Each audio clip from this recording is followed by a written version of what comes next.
Mercredi, des idées en goguette. Marché ouvert, des idées en vrac.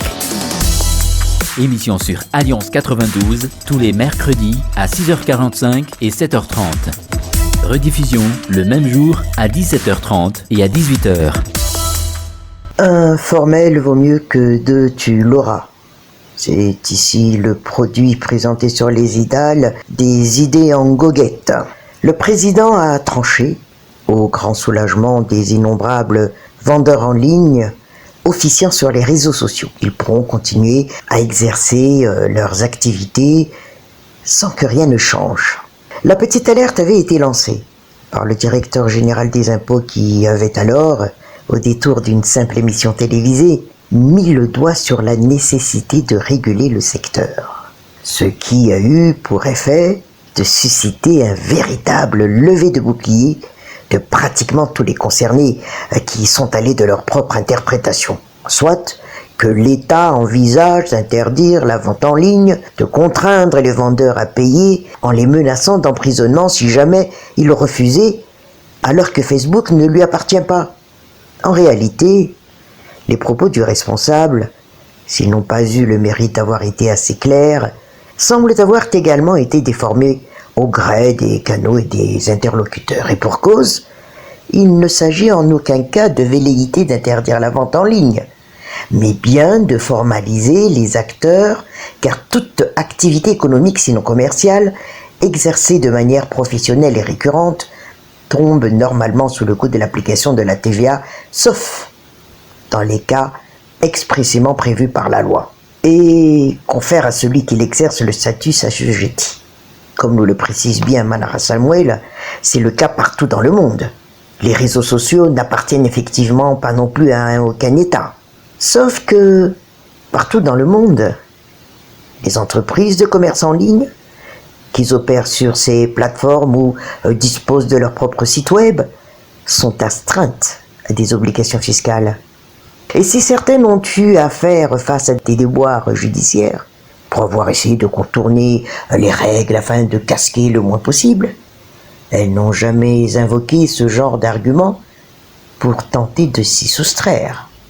Il en va de même pour tous ces commerçants de la Grande Île qui tiennent des épiceries, boutiques, échoppes, magasins, bref, quel que soit le nom donné à l'établissement et quelle qu'en soit la taille, ils paient un loyer, eux, mais sans doute aussi des employés, et en même temps s'acquittent de leurs taxes. Mais puisque la justice et l'équité ne veulent rien dire pour certains, sauf que, quand cela sert leur intérêt, l'égalité de traitement devant l'administration fiscale ne verra certainement jamais le jour, même entre commerçants en ligne. En effet, il faut bien souligner que, parmi eux, bon nombre sont en règle vis-à-vis de la loi, se sont constitués en entreprise et disposent d'une carte, d'un numéro d'identification fiscale, autrement dit, des contribuables comme les autres, bien entendu, et en route pour la suite. Mercredi, des idées en goguette. Marché ouvert, des idées en vrac.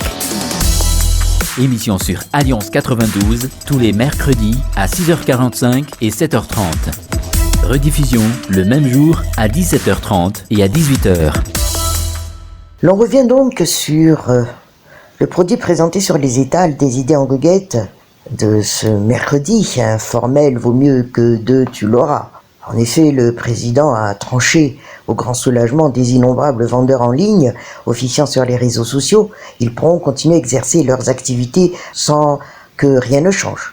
La petite alerte avait été lancée par le directeur général des impôts qui avait alors, au détour d'une simple émission télévisée, mis le doigt sur la nécessité de réguler le secteur, ce qui a eu pour effet de susciter un véritable lever de bouclier de pratiquement tous les concernés qui sont allés de leur propre interprétation. Comme quoi, l'État envisage d'interdire la vente en ligne, de contraindre les vendeurs à payer en les menaçant d'emprisonnement si jamais ils refusaient, alors que Facebook ne lui appartient pas. Mais les réseaux sociaux n'appartiennent effectivement pas non plus à aucun État. Sauf que partout dans le monde, les entreprises de commerce en ligne qui opèrent sur ces plateformes ou disposent de leur propre site web sont astreintes à des obligations fiscales. Et si certaines ont eu à faire face à des déboires judiciaires pour avoir essayé, par exemple, de contourner les règles afin de casquer le moins possible, elles n'ont jamais invoqué ce genre d'argument pour tenter de s'y soustraire. Bref, quel que soit le nom donné à l'établissement et quelle qu'en soit la taille, ils paient un loyer, eux, mais sans doute aussi des employés et en même temps s'acquittent de leurs taxes. Mais puisque la justice et l'équité ne veulent rien dire pour certains, sauf quand cela sert à leur intérêt, l'égalité de traitement devant l'administration fiscale ne verra certainement jamais le jour, même entre commerçants en ligne. Mais voyons la régularisation. D'un autre côté, comme le fait par ici Manara Samuel, dans un pareil contexte économique et social, certaines choses peuvent se comprendre, à défaut d'être justifiables. La crise sanitaire a ainsi fait tant et si bien que le numéro 1 du pays a pris le parti de laisser les choses en l'état pour le moment à propos de la vente en ligne. Vraisemblablement, il est question d'opportunité, sachant que l'épidémie de Covid-19 a aggravé la situation du chômage. Et eu égard à ces dernières consignes, l'exécutif n'entamera a priori pas ce chantier de régularisation. Mais force est de s'attendre quand même, comme nous précise ici Manara Samuel, à ce que d'aucuns prennent ce moratoire pour un laisser-aller. D'ailleurs, la conviction qu'ont certains du caractère endémique de la pauvreté quasi-séculaire qui règne au pays et qui a été exacerbée par le coronavirus n'est pas pour arranger les choses. Plus, elle devient chaque fois une échappatoire pour contourner toute tentative de faire émigrer les acteurs d'un secteur ou d'une filière vers le formel. Mais ce n'est pourtant pas impossible dès lors que l'initiative de régularisation des marchands de rue initiée par la commune urbaine d'Antananarive a réussi. À ce stade, les bénéficiaires ont déjà pris possession des lieux et le marché municipal de Beurrierk tourne à plein régime. La grande inconnue que représente l'évolution du variant Delta dans le monde laisse augurer que la situation actuelle perdurera encore pour un certain temps. Pour les plus réalistes, il va sans dire que l'économie et le commerce nationaux connaîtront encore des moments difficiles. Mais en même temps, l'opportunité est donnée à chaque pays, notamment Madagascar, de se tourner vers ses propres ressources. Et il est sans doute temps de remettre de l'ordre dans tout cela, sachant qu'il s'agit d'un effort concerté pour que tout le monde en sorte gagnant. Manara Samuel, à mercredi prochain. Mercredi, des idées en goguette, marché ouvert, des idées en vrac. Émission sur Alliance 92, tous les mercredis à 6h45 et 7h30. Rediffusion le même jour à 17h30 et à 18h.